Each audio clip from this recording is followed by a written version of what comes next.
चलिए शुरू करते हैं। कहाँ तक हम पढ़ चुके? लास्ट बताइए हम कहाँ तक पढ़?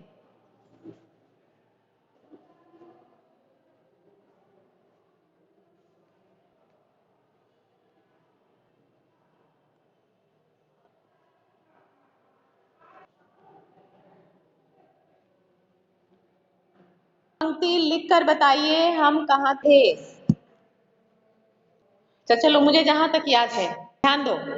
और एक बात सभी ध्यान, अगर आप क्लास में सबका अटेंडेंस नाम गया है, जो लोग हैं टेस्ट में इस बार मैं 0 बैठा दूंगी, समझ गए?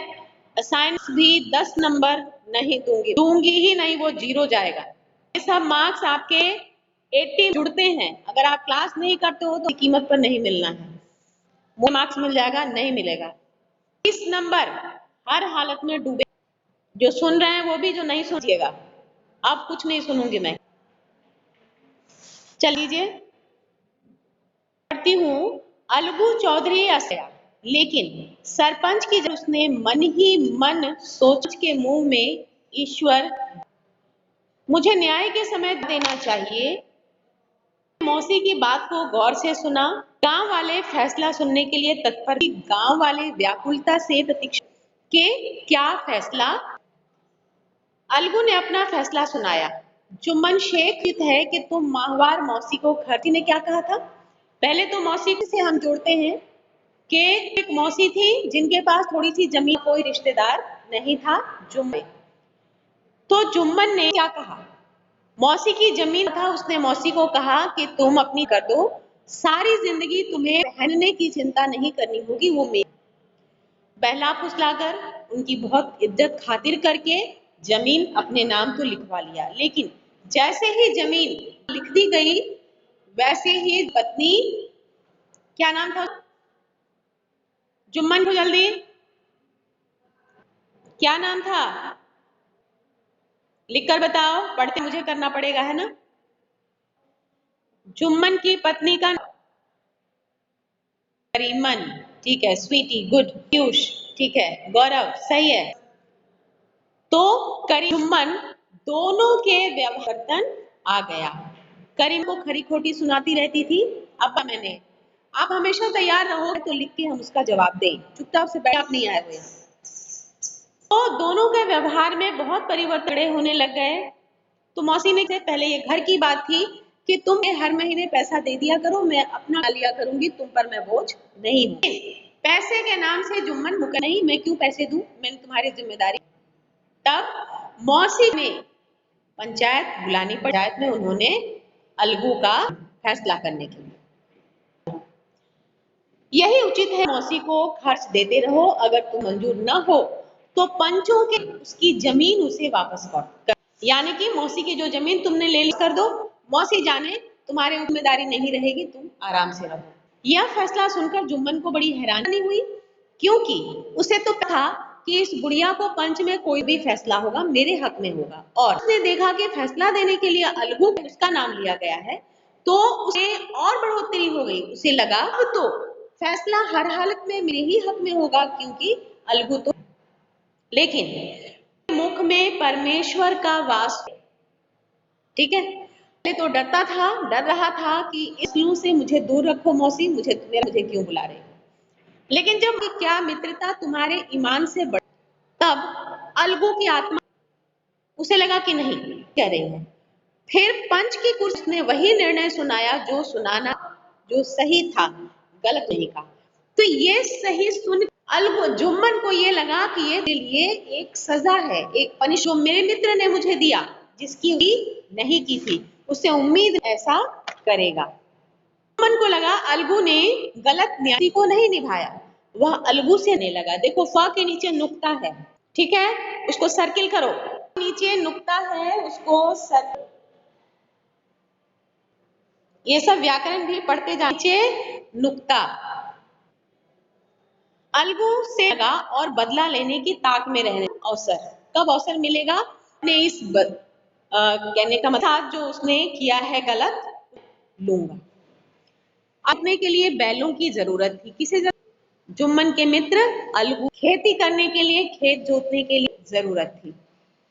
उसर नाम के एक व्यक्ति से नाम बटेसर नाम के एक व्यक्ति से बैलों की, दो बैल के बिना नहीं चलाए जा सकते, दो बैल जरूरी होता है। बैल बहुत सुंदर पुष्ट थे। सुंदर क्या होंगे से आपने शायद क्लास 5 में होगा। क्या नाम था पाठ का? घोड़े को छीनने के लिए आ जाता, याद नहीं आ रहा है? चलो, तुम लोग के दिमाग आया है ना। बैल बहुत ही सुंदर और हृष्ट पुष्ट, हार की जीत, मैं प्रियांशु गुड, अपराजिता हार की जीत, पाठ का नाम था जीत।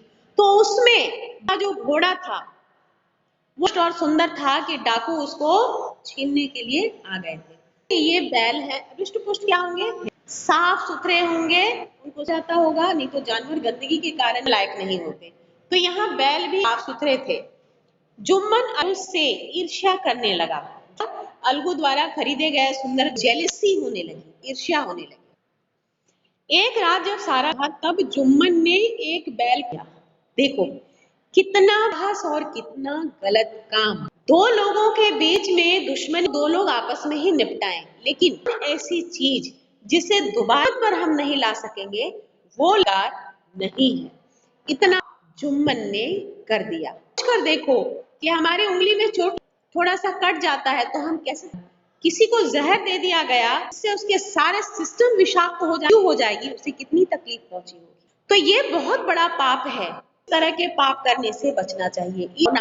अब यहाँ ये समझने की बात है, हमें किसी से ईर्ष्या करनी चाहिए नहीं चाहिए। जो व्यक्ति जिस योग्य जीवन उसको जीना चाहिए, स्वार्थ के वश होकर, स्वार्थ के वशीभूत उसे किसी गलत काम नहीं करना चाहिए। गलत काम करता है तो इसकी सजा उसको मिलेगी। तो फिर इस सजा से यदि क्रोध पनपता है, ईर्ष्या, और फिर एक गलती के बाद दूसरी गलती, वो तब उसको दंड मिलना चाहिए। सुबह मरे हुए बैल को देखकर आके जुम्मन के सिवा और कोई कर सकता। देखो दोनों बचपन, इसको कहते हैं दांत काटी। इतने बच्चे हैं कि दोनों एक दूसरे के रंग को बहुत अच्छी तरह से पहचान। अब क्या है कि बैल सीधा अलगू समय जुम्मन का ही काम है, कोई और ही करेगा। वह खून का घूंटा, मतलब क्रोध तो उसे कुछ कर नहीं सकता था, क्योंकि अगर वो अदालत में जाएगा तो देखिए कोई प्रमाण है तो लेकर आओ। अदालत प्रमाण के ही चलती है। तो कोई प्रमाण तो नहीं था, वो जानता किया लेकिन प्रमाण तो नहीं था उसके पास। उसे लाचार होकर चुप रहे, हम अपने क्रोध को कर लेते हैं अपने मन में ही। उसे खून का घूंट पीना रहा है, इसको अंडरलाइन करिए, खून का घूंट पीना, इसको अंडरलाइन करो, खून का घूंट पीना। अब एक बैल से खेती निकली, अलगू ने वह बैल सम के हाथ बेच दिया।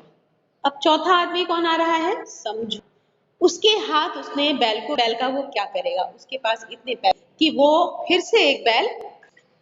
बनिया ने उसे एक पैसा देने का वादा किया। उस बनिया के उस समय बस पैसा नहीं, उसने बैल तो ले लिया, कहा कि मुझे, कि मैं 1 महीने के बाद पैसा दूंगा। ठीक है। और हृष्ट पुष्ट बैल पाकर बहुत, समझो, बिकेम, उसके पास एक बहुत बढ़िया गया। गांव जानवरों को अपना धन समझो। जैसे शहरों में गाड़ी, आपके पास 2 पहिए की गाड़ी हो या 15 पहिए की गाड़ी हो, गाड़ी है के द्वारा भी हमारे जीवन के बहुत बाधित होते हैं। तो ये गांव के पैर कार्य की शक्ति जो है, बैल बहुत खुश हुआ, उसका अब उसका लालच बढ़ गया। वह में जोत कर गांव से मंडी, गांव सारा दिन बैल को, आप चित्र देख रहे हो नीचे, चित्र क्या क्या है इसके ऊपर?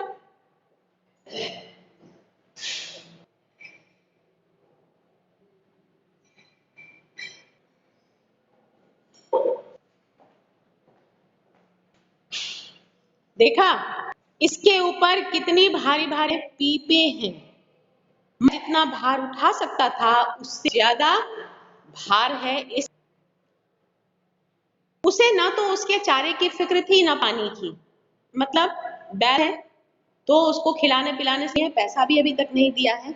सच आ गई, मतलब क्या वो सोचने लगा है, पता नहीं क्या होगा कि अब पैसा देने की जरूरत, पैसा नहीं देंगे, हम इसका खुद इस्तेमाल कर लेते हैं। ऐसा इतनी मेहनत पड़ गया, उसको खाना नहीं मिल रहा है, जरूरत से ज्यादा करना पड़ रहा है। आप भी घर में खाना खाते समय बहुत ये नहीं खाएंगे, वो नहीं खाएंगे, अभी नहीं खाएंगे, तभी दूध नहीं पिएंगे, फ्रूट्स नहीं खाएंगे, आप भी ऐसा बहुत कुछ करते होंगे, परेशान रहते होंगे, जिसमें आपकी मदर सबसे होगी। तो एक बात समझने की है, हमारा शरीर भी है जो एक जरूरत महसूस करता है। ये भोजन जो ये हमारा फ्यूल है, ईंधन। इस प्रकार गाड़ी में जब और पेट्रोल नहीं डालते हो तब तक गाड़ी कम डालते हो, थोड़ी दूर चलती, तेल खत्म होने लगता है, रिजर्व का कंडीशन है तो गाड़ी बंद हो जाती है, फिर शुरू होती है। ठीक वही हालत मनुष्य की होती है। यदि आप सही से अपने नहीं रखते हो, ठीक तरह ही खाते हो, तो आपका स्वास्थ्य देना कम कर देता है। उसका सब है, आपको नींद बहुत आएगी, आपका मन नहीं करेगा कोई काम करने को, कमजोरी महसूस होगी, तो आपके शरीर का स्वास्थ्य।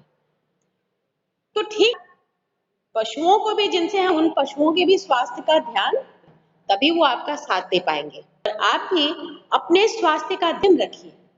घर में जो कुछ भी है उसे समय पर खा लिया कीजिए। आपके पीछे लगी रहे, कभी कान खींचना पड़े, कभी डांटना पड़े, वो नेगेटिव विटामिन नहीं डालना चाहिए। खाते हैं तो खाना स्वादिष्ट नहीं हो, खाने में स्वाद नहीं लगता है तो उसका लाभ भी नहीं मिलता है। ये मानकर चलिए तो है वो किसी भी प्राणी के लिए फ्यूल काम, ऊर्जा का काम करता है। पेड़ों के लिए पानी, ये दो चीज ना मिले तो पेड़ भी मर जाते हैं। एक दिन समझो मंडी से घर आड़ी में ढेर सा नमक और घी है, जो आप देख रहे हो, बोझ कि बैल का गाड़ी खींचना मुश्किल हो। गांव और मंडी के बीच के रास्ते में बैल बिल्कुल पस्त पड़ गया, वहीं प्राण त्याग दिए। कैसे उसकी मौत? उसका ध्यान नहीं रखने और उसकी कैपेसिटी की क्षमता से ज्यादा लिया जा रहा था, इस कारण से बैल मर गया। समझू को रात में आप देखिए, सिर पर हाथ रख के एक आदमी बैठा, जानवर तो मर गया, लेकिन इसके ऊपर जो इतना सामान लदा हुआ है, इनकी संपत्ति है, इसे छोड़कर कहीं दे, तो उसकी रखवाली इनको वहां बैठी। रात बितानी पड़ी क्योंकि सामान छोड़कर रखा था। रात में पैसे, घी कोई चुरा ले गया। सुबह समझू से घर आया। अगले दिन अलगू ने आकर पैसे की में इनकार कर दिया और कहा और तक नौबत आ गई। देखो फिर, ठीक है, फिर समझू ने झट से सरपंच के लिए, कितनी बड़ी चाल ली उसने कि यहाँ जुम्मन बदला लेने के ताक में पड़ा हुआ है, अलगू बंधा हुआ है, तो जुम्मन को कर दिया जाए, वो अलगू के फैसला देगा। तो किसके पक्ष में? समझू के। ठीक है, तुम्हारे तो बैल मर चुके हैं, इसलिए तुम पैसा मत देना। समझू को लगा कि बहुत अच्छा होगा, मेरे पक्ष में बात हो जाएगी और मैं जाऊंगा, क्योंकि ये तो बहुत बड़ा नुकसान का सौदा मैं। जुम्मन का नाम सुनकर अलगू का ने लगा। अब अलगू सचमुच डर गया। जुम्मन तो दुष्ट प्रवृत्ति का है ही, और उसे ये मौका मिल जाएगा तो बैलों के पैसे डूब जाएंगे, क्योंकि जुम्मन के पक्ष में ही फैसला देगा, कुछ नहीं कर पाएगा। तो उसे जीतने की तनिक भी आशा न थी, यानी कि वो बेट हो गया था। जुम्मन के मन में का स्थान ग्रहण करते ही जिम्मेदारी का भाव आ। लोग तो सब कुछ समझ रहे हैं ना, लेकिन एक पंचायत है या एक कोर्ट है, सुप्रीम कोर्ट है, पावर है, वो कानून है, वो मान्य है। किसी भी विषय पर इनका मुहर जरूरी होता है। हो गया तो उसको कोई काट नहीं, वो सच है। यहाँ अगर अलगू के देगा तो उसे जग हसाई का करना पड़ेगा, क्योंकि सारे बात उसे निंदा करेगा और गांव में रहना उसके लिए मुश्किल हो। अब उसके अंदर की आत्मा भी जाग जाती है। हर आदमी के अंदर का देवता होता है। अब वो उसने निश्चय किया देगा। बहुत देर तक पंच सलाह, अंत में जुम्मन ने आया। समझू, तुम्हें कीमत चुकानी होगी, अंडरलाइन करो। वो अलगू ने क्या कहा कि तुम्हें कीमत चुकानी होगी। जिस अलगू ने बैल दिया था वह बीमार, पॉइंट नंबर 1, ठीक है। जिस खरीदे थे बीमार नहीं थे। अगर उसने हाथों हाथ पैसा का तो आज बैल के मर गया, इस मन को अलगू को कुछ भी लेना देना, ठीक है। लेकिन काये थे, उधार काम चल रहा था, तो उसको जरूरी ऐसा ना दे, ये संभव नहीं है। तुम्हारी लापरवाही से हुई है। अलगू को पैसा पहले ही दे चुके हैं, पैसा वापस मिलता है ना। एक तर्क है यहाँ पर कि उनको पैसा देना पड़ेगा, क्योंकि यहाँ सुनकर फूला न समाया, जगह से उठकर बोला परमेश्वर की जय। बातें याद आ गई कि जब मुझे बना न्याय कर निर्णय कर मुझे दी गई थी, तो मैं दोस्ती को किनारे करके मौसी के लिए न्याय का साथ। आज वही जुम्मन जो मुझसे शत्रुता करने लगा था, जिम्मेदारी पाकर न्याय देता है। मेरे साथ उसने गलत नहीं किया, यहाँ मुझसे बदले की भावना से किया, बल्कि मुझे न्याय दिया। न्याय तुम्हारा कर्तव्य, औचित्य हर रिश्ते ऊपर है, ठीक है। और आपको भी जिंदगी में कहीं कोई दिया, अभी तो आप बहुत छोटे छोटे हो, आप जब कहीं स्थापित होगे, सेटलमेंट होगा तुम्हारा कोई जिम्मेदारी, तो बच्चों इस पाठ ध्यान में रखना कि हमको पहले न्याय और कर्तव्य का स्थान अपने जीवन में रखना है, बाकी सारी बातें उसके नीचे, ठीक है। गांव के सभी प्रशंसा करने लगे। पंच के मुंह में परमेश्वर वास करता है, इसे कहते हैं न्याय। जुम्मन अलगू के पास आया, दोनों आपस में गले लिपटकर। जुम्मन ने, जब से तुमने मेरी पंचायत, तब से मैं तुम्हारा दुश्मन बन गया। आज मालूम हुआ कि पंच पर बैठकर कोई किसी का दुश्मन नहीं होता। चल गया कि पंच की ईश्वर होता है। अलगू सुनकर रोने लगा। इस आंख से निकलने वाला भी पानी भावनाओं की पानी होती है, ठीक है। इस पानी ने दोनों के, इस पानी से दिलों का मैल साफ हो गया, यानी दोस्ती में बदल। किसने लिखा है? प्रेमचंद। गांव में होने वाली यथावत उन्होंने हमारे सामने, और ये कोई कल्पना नहीं, सत्य है। पाठ से हमें ये सीख मिलती है कि हमें अन्याय का कभी भी नहीं देना चाहिए, और ईर्ष्या जीवन के वो पक्ष मनुष्य को पतन की ओर लेकर जाते हैं, तो इन हमेशा बचना चाहिए। जीवन को सफल बनाने की कोशिश। रिवीजन वर्क, रिवीजन ग्रुप में रिवीजन 6A के बच्चों को सोमवार से रविवार तक नैतिक शिक्षा पाठ 1 से 4 आपको क्रियाकलाप बना के भेजना था ना, अभी तक किसी ने नहीं भेजा है। उसके बाद फिर अगले सोमवार तक सेक्शन बी को भेजना है। टाइम पर भेजिएगा तभी नंबर मिलेगा, अगर इनका आया होगा उन्हीं को नंबर मिलेगा, और किसी को ग्रुप मैंने इसीलिए अलग किया है, उन्हें बहुत धोखा किया था। वीडियो आएंगे सिर्फ उन्हीं के नंबर मिलेंगे। चलो क्वेश्चन देखते हैं। अलगू में मित्रता थी, इस बात चलता है, बताओ।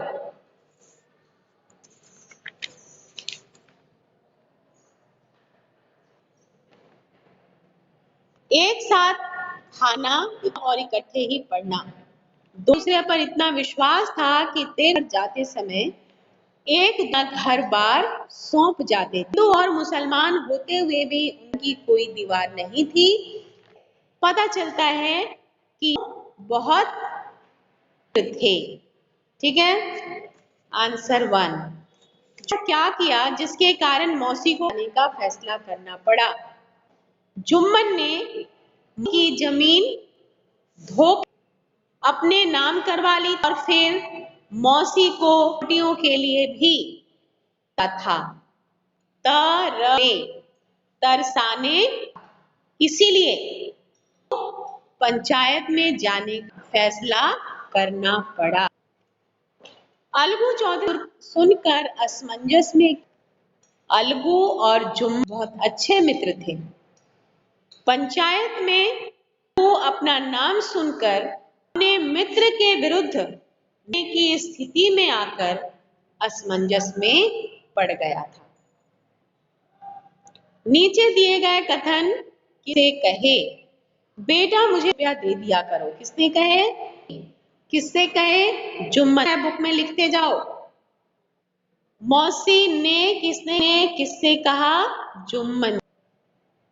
क्या दोस्ती ईमान को भूल जाओगे? मौसी ने अलगू से। मौसी सुन सकती है, मुझे कोई ऐतराज नहीं। जुम्मन ने पंडित।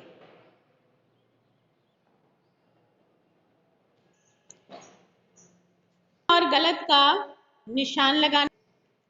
धर्म का भेदभाव ये राइट और रॉन्ग उस बॉक्स में बनाते जाना है। धर्म का भेदभाव नहीं करना है। करना चाहिए नहीं करना चाहिए? हाँ या नहीं करना है? राइट। मित्रता में जरूरी है। राइट। धोखा नहीं देना चाहिए। राइट। खाना अलग पकाना चाहिए। रॉन्ग। अपना बदला चाहिए। गलत। मैं दोस्ती को भुला देना चाहिए। बैलों को खरीदना चाहिए। गलत। न्याय करना चाहिए। सही। दूसरों की परेशानियों से दूर रहना। भाषा ज नुक्ता नुक्ता ज और आपको लिखना है। शब्दों को चुनकर यहीं पर लिखेंगे। यहीं पर लिखना है। ठीक है।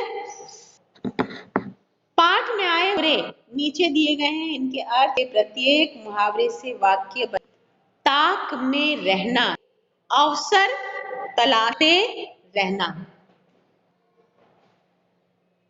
वाक्य बनाओ। ताक में रहना। पाठ होगा अभ्यास 8 ज्ञान सागर। वैसे मैं लिख कर दे दूंगी आपको। अभ्यास लेसन 8 और ज्ञान सागर 12। चलो यहाँ पर आप रहना क्या वाक्य बनाओगे? तो ताक में रहने लगा। जुम्मन बदला लेने की ताक में लगा। जुम्मन अलगू से बदला ले में रहने लगा। खून का कर रह जाना।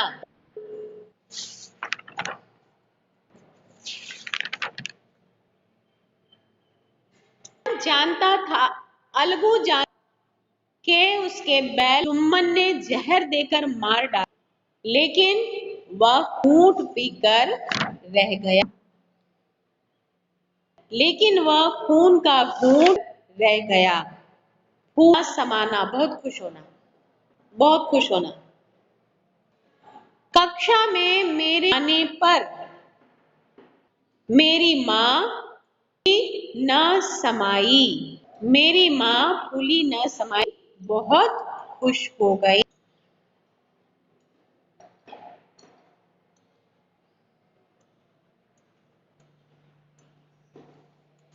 अंतिम पेज में आइएगा। प्रेमचंद द्वारा लिखित 4 कहानियों आप सर्च करिएगा। ठीक है। बहुत सारा आप लिखिएगा। 4 नाम। उपन्यास के नाम मत लिखिएगा। गोदान लिखकर बैठ गए वो सब नहीं। कहानी पढ़ रहे हो ना, वैसे ही कहानियों के नाम लिखिएगा। क्वेश्चन नंबर 3 है, अपने देखभाल कैसे करते हो? आपके घर में आपके दादा दादी होंगे या और भी कोई होंगे, आप उनके लिए क्या कुछ ये आपको लिखकर, जैसे उन्हें अखबार, उन्हें पानी लाकर देना, नाश्ता के लिए लेकर जाना, उन्हें घुमाने के लिए बाहर ले जाना। ठीक है। उनकी दवाइयां समय दे देना। ये सब उनकी देखभाल, उनकर बातें करना। उनसे केवल ला ला कर कुछ दे देने ही नहीं हो जाती है। उनके पास बातें करना, उनका माँ उनसे कुछ सीख, ये भी उनकी सेवा। ठीक है। बातें आपको इसमें लिखना, खूब सोच समझ के लिखिएगा। ठीक है।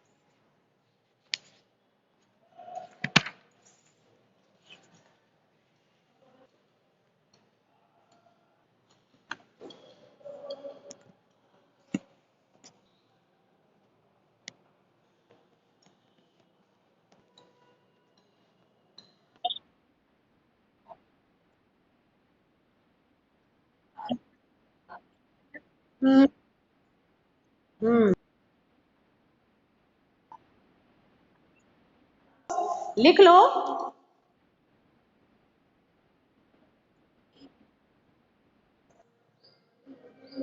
लिखो।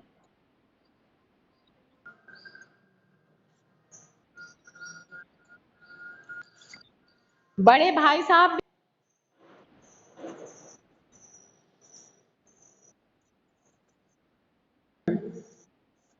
5-6 ना, कोई 4 नाम लिख लीजिए।